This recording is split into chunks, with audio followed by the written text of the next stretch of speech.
اعوذ باللہ من الشیطان الرجیم بسم اللہ الرحمن الرحیم الم تر الی الملأ من بنی اسرائیل من بعد موسیٰ اذ قالوا لنبی لہ ابعث لنا ملکا نقاتل فی سبیل اللہ قال هل عصیتم ان کتب علیکم القتال الا تقاتلوا قالوا وما لنا الا نقاتل فی سبیل اللہ وقد اخرجنا من دیارنا وابنائنا فلما كتب عليهم القتال تولوا إلا قليلا منهم والله عليم بالظالمين وقال لهم نبيهم إن الله قد بعث لكم طالوت ملكا قالوا أنى يكون له الملك علينا ونحن أحق بالملك منه ولم يؤت سعة من المال قال إن الله اصطفاه عليكم وزاده بسطة في العلم والجسم والله يؤتي ملكه من يشاء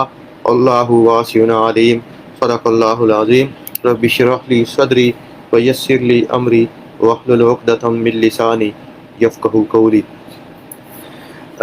سورۃ البقرہ کا یہ جو حصہ ہم پڑھ رہے ہیں، جو آیات ہم پڑھ رہے ہیں، اس کے اندر جہاد کی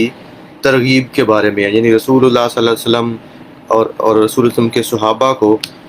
یہ ان آیات کے اندر جہاد کی ترغیب کے لحاظ سے کچھ واقعات سنائے گئے ہیں پچھلے انبیاء کے۔ اور جس طرح کہ ہم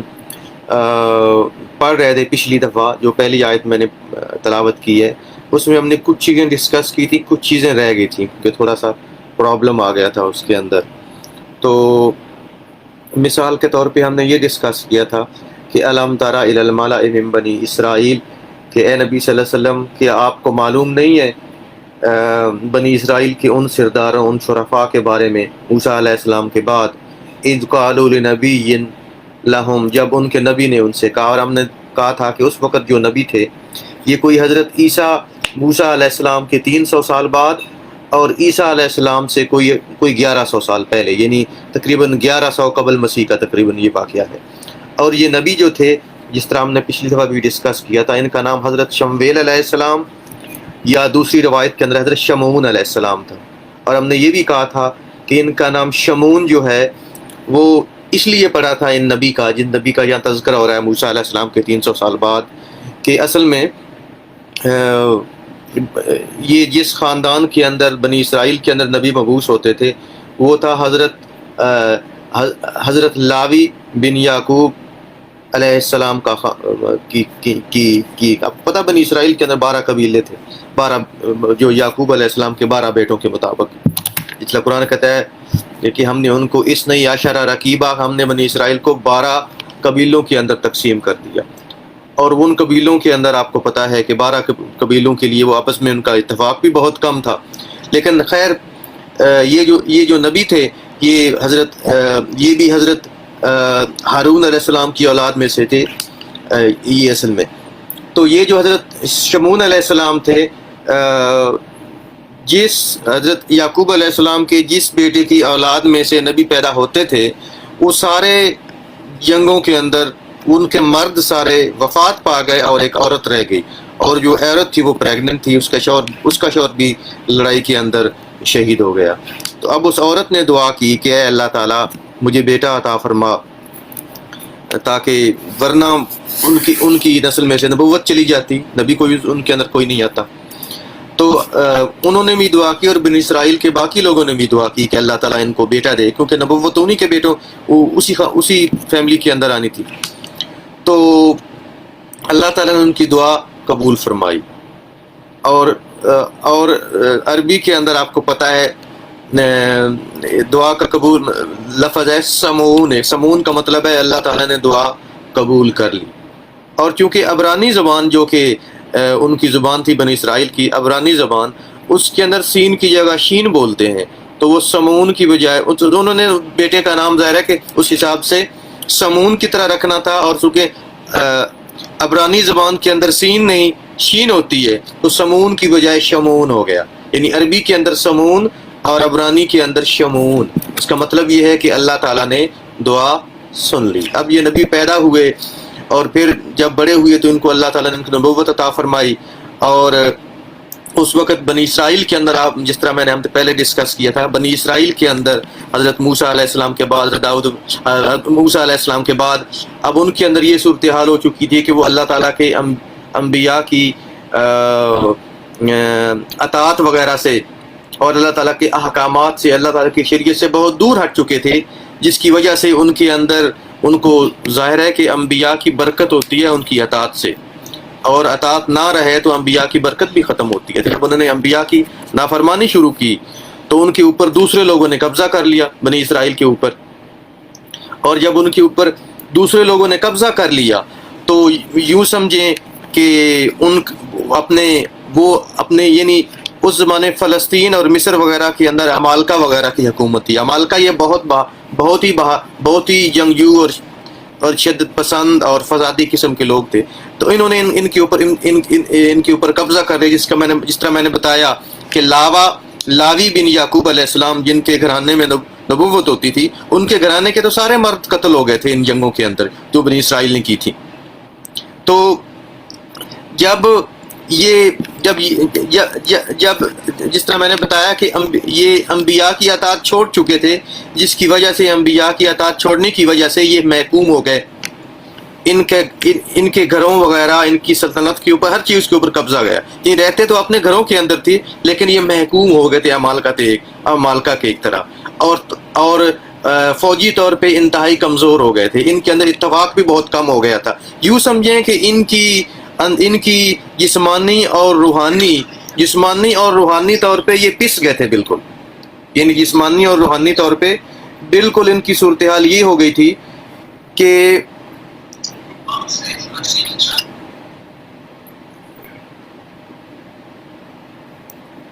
تھوڑی سی آواز آ رہی تھی اس لیے میں نے، تو جسمانی اور روحانی طور پہ بنی اسرائیل کی اس زمانے کے یوں سمجھے موت ہو چکی تھی۔ اب جب اللہ تعالیٰ کے نبی ان کے اندر آئے تو انہوں نے تبلیغ وغیرہ کی، تو تبلیغ کرنے سے ان کے اندر وہ یہ دوبارہ ذہنی طور پہ تو ٹھیک ہو گئے کہ ہمیں اللہ تعالیٰ کے انبیاء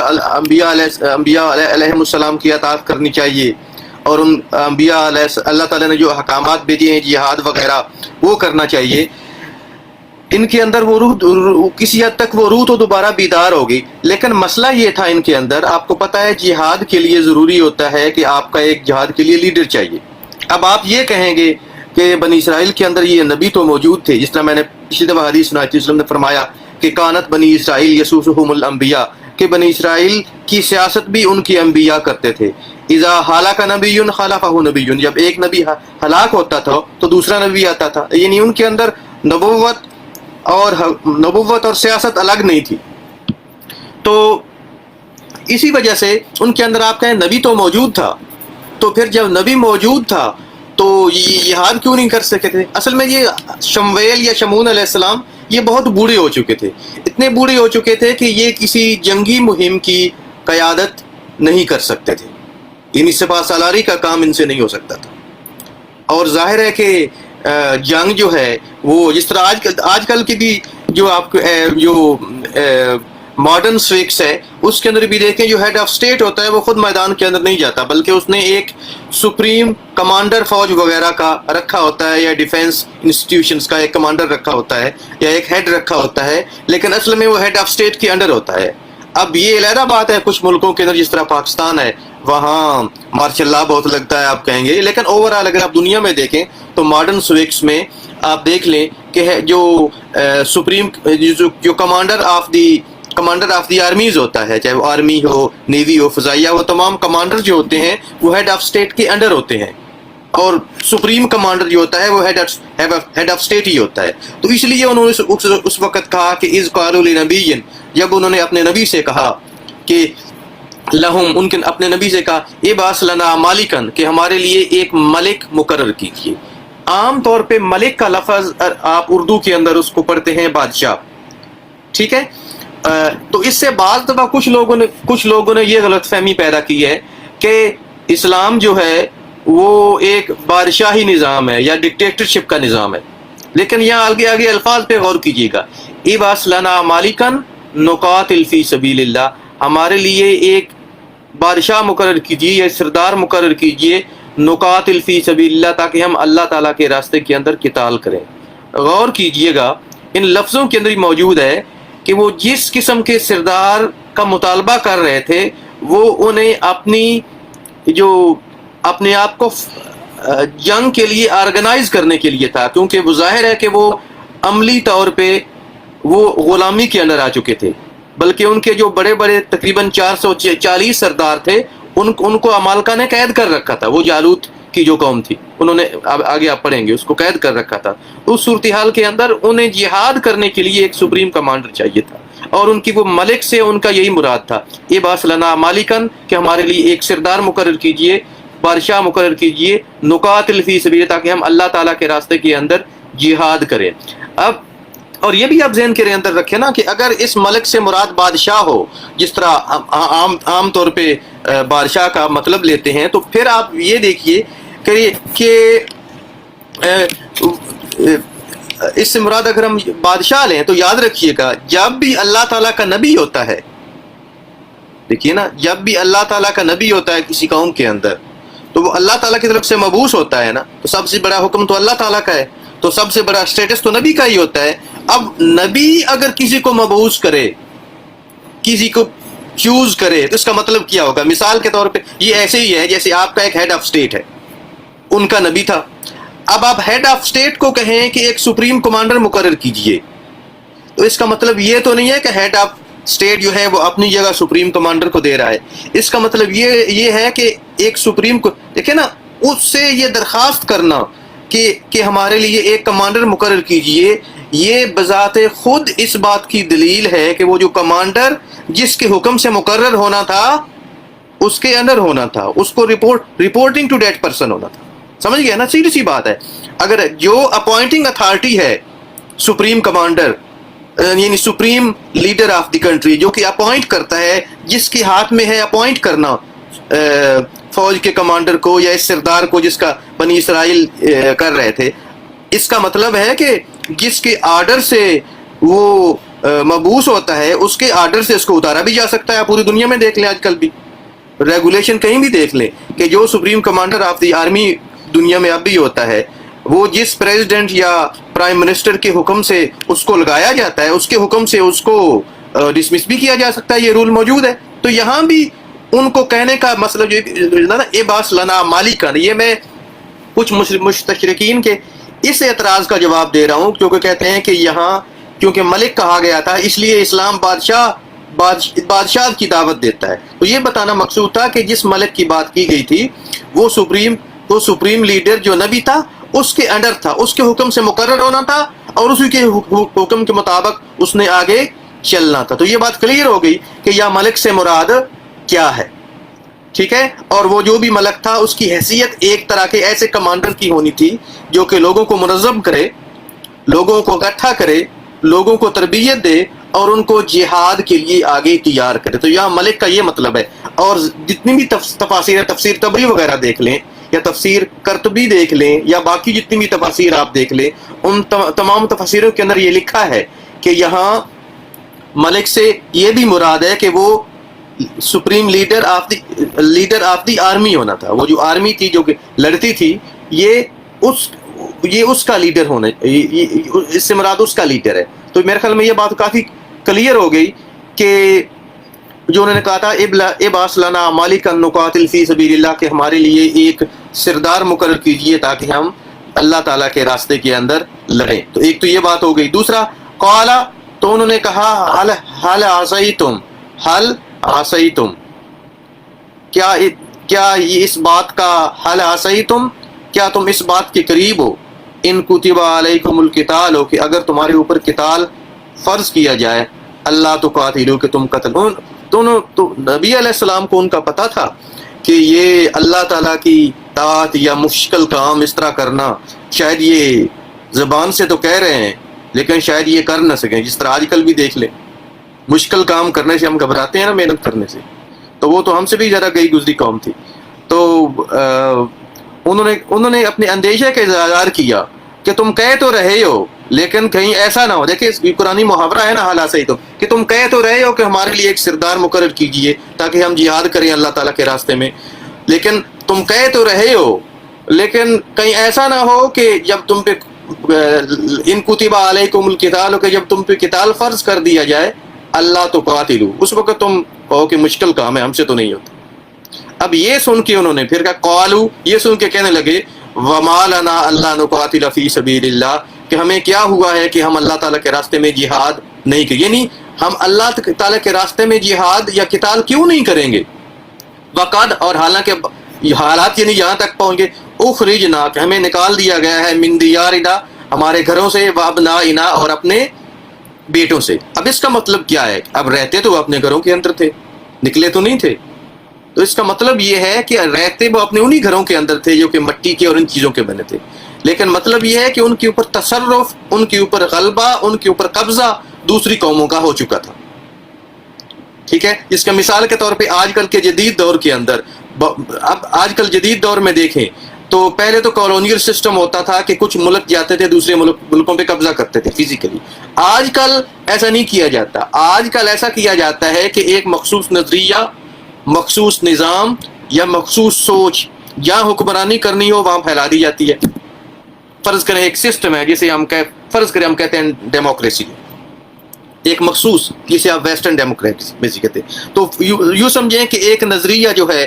وہ اب اس نظریے کے تحت یہ ہے کہ کسی بھی ملک کے اندر، جس طرح آپ جانتے ہیں یہ بات جو دیکھیں انالیسس پوری دنیا میں آتی ہے کہ پوری دنیا کے اندر جمہوریت یا ڈیموکریسی، پوری دنیا میں اس کو سپورٹ کون کرتا ہے. یہ جتنی بھی کمپینز بڑی بڑی چلتی ہیں دنیا کی ہر جگہ الیکشنز کے لیے، ان کمپین کے اندر جو لاکھوں ملینز آف ڈالرز یا ملین آف پاؤنڈز خرچ ہوتے ہیں، یہ کہاں سے آتے ہیں؟ پولیٹیشین خود تو اتنے امیر نہیں ہیں، یہ آتے ہیں جو کارپوریٹ ورلڈ ہے. پوری دنیا میں الیکشن کو سپورٹ کرتی ہے کارپوریٹ ورلڈ، اور ظاہر ہے کہ مفت میں کوئی کسی کا کام نہیں کرتا. جو کہ ایک مہینے کے قرض پہ بھی 5%، 10% سود لگتا ہے، انٹرسٹ لگتا ہے، وہ اتنی بڑی انویسٹمنٹ فری میں تو نہیں کرتے. اور آگے پھر انٹرسٹ یہ ہوتی ہے کہ جب یہ لوگ آگے جائیں گے تو ایسے قوانین بنائیں گے، اس طرح چلائیں گے کہ کارپوریٹ ورلڈ کا فائدہ ہو. اور جب کارپوریٹ ورلڈ کا فائدہ ہوگا تو آپ جانتے ہیں اس کا مطلب کیا ہے کہ دولت غریبوں کے ہاتھوں سے نکل کے آہستہ آہستہ سے زیادہ دولت امیر سے امیر تر ہوتا جائے گا، مانیٹری سسٹم جو ہے، اور غریب سے غریب تر ہوتا جائے گا. ٹھیک ہے. تو یہ پورا نظام ہے. اب فرض کریں اس نظام کے اندر کسی کو لانا ہو تو وہاں، یہ میں صرف ایک ایگزامپل دے رہا ہوں، اگرچہ اس ڈیموکریسی کو تھوڑا سا موڈیفائی کر کے اس کو جو ہے وہ یوز کیا جا سکتا ہے، لیکن اگر اس کو پیور اس فارم کے اندر لیا جائے اور اسے ایسے ملکوں کے اندر امپلیمنٹ کیا جائے جہاں جہالت کی کثرت ہے، جہاں لوگوں کو نہیں پتا کہ ہمارے لیے فائدے میں کیا ہے یا نقصان میں کیا ہے، یعنی عوام الناس سوچنے کے قابل نہیں ہے، عوام الناس کو اپنے فائدے کا نہیں پتا. ٹھیک ہے. سوچنے والے بہت کم ہے. تو وہاں دیکھے گا جب آپ، میں معذرت کے ساتھ، جب دیکھیں آپ جاہلوں کی کثرت رائے کے مطابق کوئی فیصلہ کریں گے نا، جاہلوں کی کثرت رائے کے بارے میں کے مطابق، تو اس سے نقصان ہوگا، اس سے جہالت پھیلے گی، اس سے خیر نہیں پھیلے گی. میں ایک ایگزامپل دیتا ہوں کہ اب آپ کے ہاسپٹل میں دیکھیں کوئی کسی پیشنٹ کو ٹریٹ کرنا ہو تو جب میڈیکل بورڈ بیٹھتا ہے اس کے اندر آپ سویپر کو بھی بٹھا لیتے ہیں، نرسوں کو بھی بٹھا لیتے ہیں، سب کو بٹھا لیتے ہیں، یا صرف مخصوص شعبوں کے بڑے بڑے ڈاکٹرز اس کے اندر بیٹھتے ہیں رائے دینے کے لیے؟ وہی بیٹھتے ہیں نا میڈیکل بورڈ کے اندر، سویپر تو نہیں بیٹھتے وہاں، ڈیموکریسی تو نہیں لگاتے. اس طرح آپ یونیورسٹیز کے اندر، ریسرچ سینٹر کے اندر جب آپ نے بڑے بڑے فیصلے کرنے ہو، آپ ہر ایک کو بٹھا لیتے ہیں اس کے اندر، بٹھائیے. یہ سارے اسٹریٹجک ڈیسیژنز ہیں نا، اس کے اندر آپ کس کو بٹھاتے ہیں؟ اس کے اندر بھی مخصوص ٹریننگ کے لوگ ہوتے ہیں، مخصوص سٹیٹس کے لوگ ہوتے ہیں، جو کہ فائدہ نقصان سینٹرز کا جانتے ہیں، جو ریسرچ کو اچھی طرح جانتے ہیں، جو اکیڈمکس کو اچھی طرح جانتے ہیں، جو کہ نیڈ آف انڈسٹری جانتے ہوتے ہیں. وہ لوگ بیٹھتے ہوتے ہیں، وہ ڈیسائیڈ کرتے ہیں. تو جب انسانوں کے لیے قوانین بنانے ہوں، انسانوں کا فائدہ کرنا ہو، تو اگر آپ کہیں کہ ٹھیک ہے اوور آل آپ کے اندر، پورے معاشرے کے اندر آپ کے ایجوکیٹڈ بندے اکٹھے ہوں، ایسے بندے اکٹھے ہوں جو سوچ سکیں، جس طرح ہم کہہ لیتے ہیں یو ایس کے اندر ہے، جس طرح یو کے اندر ہے، جس طرح باقی زیادہ تر یورپین کنٹریز کے اندر ہے. زیادہ تر لوگ ایجوکیٹڈ ہوں، زیادہ تر لوگ نفع نقصان جانتے ہوں، زیادہ تر لوگ عقل مند ہوں، وہ ان کی اپنی ذہنی ٹریننگ اتنی ہو، وہ نفع نقصان اپنا بھی دیکھ سکیں اور اوور آل دیکھ سکیں کیا ضروری ہے. جب اس طرح علم غالب ہو تو پھر تو آپ جنرل پاپولیشن کی رائے آپ لے لیں اسٹریٹجک ڈیسیجنس کے لیے، لیکن جب جہالت غالب ہو اور اب جاہلوں سے آپ رائے لیں گے اسٹریٹجک ڈیسیجنس کے اندر، جس کے اندر ہیڈ آف اسٹیٹ بھی ہوتا ہے، تو پھر وہی حال ہوتا ہے، اس ڈیموکریسی سے وہی حال ہوتا ہے جو ہمارا ہے۔ اس سے ویسے لیڈر کبھی بھی سامنے نہیں آتے جیسے لیڈر آپ کو یو ایس میں ملتے ہیں یا یو کے میں ملتے ہیں۔ تو یہاں بنیادی مسئلہ یہ ہے کہ دیکھیں، ایک خاص حد تک لوگوں کو ٹرین کرنے کے بعد، لوگوں کا ذہن بنانے کے بعد، لوگوں کی تربیت کرنے کے بعد، پھر تو ان کو قوم کو تربیت، اس کے بعد تو سب کی رائے لی جا سکتی ہے، لیکن جب تک یہ تربیت موجود نہ ہو اس وقت تک رائے نہیں لی جاتی۔ اب اس سسٹم کو جب میں کہتا ہوں کہیں اور جب امپلانٹ کرنا ہو تو اب کیا ہوگا، آپ جو جاہلوں سے رائے لی جائے گی اس سے پھر سسٹم کو مینیپولیٹ کیا جائے گا۔ کچھ مخصوص لوگ اوپر بیٹھیں گے، چاہے وہ فیوڈلز ہوں، چاہے وہ بزنس مین ہوں، چاہے وہ کارپوریٹ ورلڈ کے۔ اب دیکھیں مثال کے طور پہ ہم پاکستان کو دیکھ لیتے ہیں، اوپر کون بیٹھا ہے؟ فیوڈلز بیٹھے ہیں۔ اوپر کون بیٹھا ہے؟ آپ کے بزنس مین یا ان کے وہ لوگ بیٹھے ہیں، اوپر اسٹیبلشمنٹ یا ان کے لوگ بیٹھے ہیں۔ تو اوپر جو لوگ بیٹھے ہیں وہ پہلے ہی معاشرے کے اندر کسی نہ کسی طرح استحصال کے اندر وہ لوگ انوالوڈ ہیں، اور جو استحصال کے اندر یہ لوگ انوالوڈ ہیں، یہ تو پہلے سے استحصال کر رہے ہیں۔ یہ ایسے قوانین کیوں بنائیں گے یا اس طرح گورننس کیوں کریں گے کہ غریب آدمی کا فائدہ ہو؟ کیونکہ اگر غریب آدمی جو ہے وہ ابھر کے آ جائے گا تو ان کو ووٹ کون دے گا بتائیے گا؟ تو یہی مسئلہ ہے کہ پھر ایسے لوگ پھر مل جاتے ہیں ایسی اسٹیبلشمنٹ کے بعد جو باہر سے ہوتی ہیں، اور پھر وہ آگے جو ہے ایک مخصوص طریقے سے کسی ملک کو چلانا ہوتی ہے۔ تو آج کل کی جدید جو بات یہاں سے نکلی تھی کہ آج کل کی جدید ماڈرن سوکس کے اندر کسی ملکوں پہ فزیکلی قبضہ نہیں ہوتا، بلکہ ان کو اوپر غلبہ کرنے کے کئی طریقے ہوتے ہیں۔ اس کے نظام کے اوپر قبضہ کر لو، معیشت کے اوپر قبضہ کر لو، ان کے میڈیا کے اوپر قبضہ کر لو۔ تو وہ رہتے تو گھروں کے اندر ہی ہیں، لیکن گھروں کے اندر رہ کے بھی وہ یہ بات ہوئی ہے وقت اخرجنا من دیارنا و ابنائنا، کہ اب ہم دیکھیں ہمارے گھروں کے اندر، آپ غور سے دیکھیے، سسٹم ہو، مانیٹری سسٹم ہو، پولیٹیکل سسٹم ہو، یا باقی اس طرح کی چیزیں ہیں، اس کے اوپر کون سا سسٹم چل رہا ہے آپ بتائیے گا، اور کس کی مرضی سے چل رہا ہے، اور کہاں کہاں سے آپریٹ ہوتا ہے بتائیے؟ یہ سارے آپ لوگ دیکھ رہے ہیں، آپ کے سامنے کی باتیں ہیں، یہ جو ہیں وہ باتیں ڈھکی چھپی نہیں ہے۔ اور آپ کی جو مثال کے طور پہ آپ کے جدید ذہن ہے، زیادہ تر وہ کس طرح، اب تو کچھ عرصے سے کچھ بیداری آ رہی ہے، لیکن پہلے دیکھیے گا آپ کے اوپر جتنے بھی جدید پڑھے لکھے ذہن تھے، ان کے مائنڈ سیٹ کہاں سے چینج ہوتے تھے، کہاں سے آپریٹ ہوتے تھے۔ تو یہ ساری چیزیں یہی ہے کہ بعض دفعہ لوگ اپنے گھروں کے اندر رہ رہے ہوتے ہیں، لیکن گھروں کے اندر رہنے کے باوجود نہ گھر ان کے ہوتے ہیں، اور نہ وہ جو افراد ہیں ان کو یہ پتا ہوتا ہے کہ ہم نے کیا کرنا ہے۔ ان کے اوپر مخصوص ذہنیت، مخصوص مینٹیلٹی ان کے اوپر ہوتی ہے۔ یہی ان کا حال تھا کہ یہ رہتے تو گھروں کے اندر تھے، لیکن دیکھیں انہوں نے کیا کہا، فقط اخرجنا من دیارنا و ابنائنا، کہ ہمیں اپنے گھروں سے، اور یعنی ہمارا کوئی کنٹرول نہ اپنے گھروں کے اوپر ہے نہ اپنی اولادوں کے اوپر ہے۔ یعنی انہوں نے کہا کہ ہم بری طرح پس چکے ہیں، ہم کیوں نہیں اللہ تعالیٰ کے راستے کے اندر جہاد کریں گے۔ تو فلما کتب علیہم القتال، اب جب قتال ان کے اوپر فرض کر لیا گیا، تولوا الا قلیلا منہم، تو ان میں سے تھوڑوں کے سوا، چند لوگوں کے سوا، باقی سارے سب نے جہاد سے جو ہے وہ منہ موڑ لیا، اور کہا اور یہ روایات کے اندر آیا ہے کہ ان کے اندر بھی 313 ایسے تھے، یعنی وہ ہزاروں کی تعداد کے اندر تھے، لیکن ان کے اندر بھی 313 حضرت طالوت علیہ السلام کے ساتھ بعد میں جہاد کے لیے آخر میں نکلے تھے، باقی تمام نے جہاد سے انکار کر دیا تھا، جو باقی جہاد کے قابل نہیں رہے تھے۔ تو کتب فلما کتب علیہم القتال تولوا الا قلیلا منہم، تو ان میں سے سوائے چند لوگوں کے، تھوڑے سے لوگوں کے، باقی سارے اپنی بات سے پھر گئے۔ واللہ علیم بالظالمین، اور اللہ تعالیٰ جو ہے وہ ظالموں کا جاننے والا۔ اب میں نے اس کے اندر کچھ چیزیں اس لیے بیان کر دیں کیونکہ پچھلی دفعہ ہم درمیان میں ڈسکنیکٹ ہو گئے تھے، درمیان میں کافی، اور کچھ چیزیں رہ گئی تھی بیان کرنے، اس لیے میں نے کہا میں ضروری چیزیں وہ بیان کر دوں۔ اور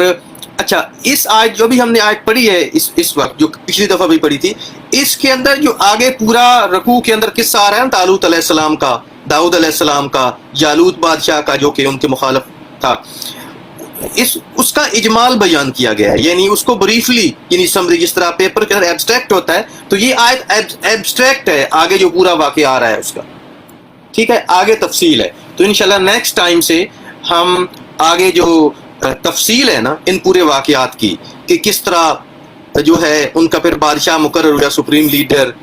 کس طرح جو ہے وہ انہوں نے اس کے اوپر کیا ان کی تسلی نہیں ہوئی، اور پھر اس سے متعلق بہت سارے مسائل بھی ہیں اس سے متعلق جو کہ ڈسکس کرنا ضروری ہے. پھر یہ ہے کہ پھر کس طرح وہ جہاد کے لیے تیار ہوئے، پھر کس طرح جہاد ہوا اور اس کا اینڈ کس طرح. انشاءاللہ جو آنے والے دن ہیں ان کے اندر نیکسٹ ویک یا اس سے نیکسٹ ویک انشاءاللہ آگے ہم اس واقعے کی تفصیل بیان کریں گے. تو آپ کا کوئی سوال ہو اس بارے میں تو آپ کائنڈلی پوچھ سکتے ہیں. آپ خیر سے ڈاکٹر ہاشمی صاحب نے بھی آپ جوائن کیا ہے مدینہ سے، جزاک اللہ ڈاکٹر صاحب. کوئی سوال؟ جزاک اللہ سر، جزاک اللہ.